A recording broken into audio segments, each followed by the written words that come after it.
Welcome to focus Anantha news.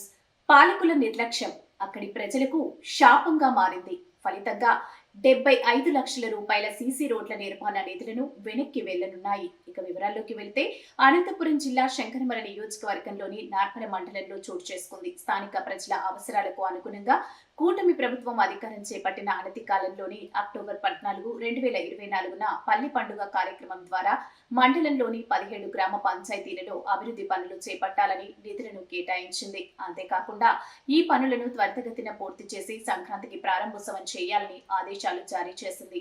అయితే అటు అధికారులు ఇటు పాలకులు హడావిడిగా భూమి పూజలు చేశారు. కానీ ఆ పనులు నేటికి 8 గ్రామ పంచాయతీలలో ప్రారంభించకపోవడం సిగ్గుచేటు. సీసీ రోడ్ల నిర్మాణానికి కేటాయించిన దాదాపు 75 లక్షల నిధులు ప్రస్తుతం వెనక్కి వెళ్లే అవకాశం ఉందని విశ్వసనీయ సమాచారం.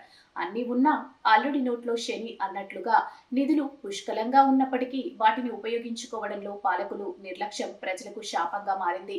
ఇక పనులు ప్రారంభించిన 8 గ్రామ పంచాయతీలు ఈ విధంగా ఉన్నాయి. మండలంలో పల్లె పండుగ కార్యక్రమంలో భాగంగా సీసీ రోడ్ల నిర్మాణ పనులు ప్రారంభించిన వాటిలో బండ్లపల్లి 15.8 లక్షలు, తుంపెర 10 లక్షలు, నడిమిదొడ్డి 7.2 లక్షలు, సిద్ధారాచర్ల 7 లక్షలు, గొల్లపల్లి 4 లక్షలు, దుర్గం 10 లక్షలు, మలవాండ్లపల్లి కొట్టాల 2 లక్షలు, వెంకటాంపల్లి 19 లక్షలుగా ఉన్నాయి. ఇప్పటికైనా పంతాలు పక్కన పెట్టి ప్రజలు అభివృద్ధిపై దృష్టి సారించాలని పలువురు మేధావులు అభిప్రాయపడుతున్నారు.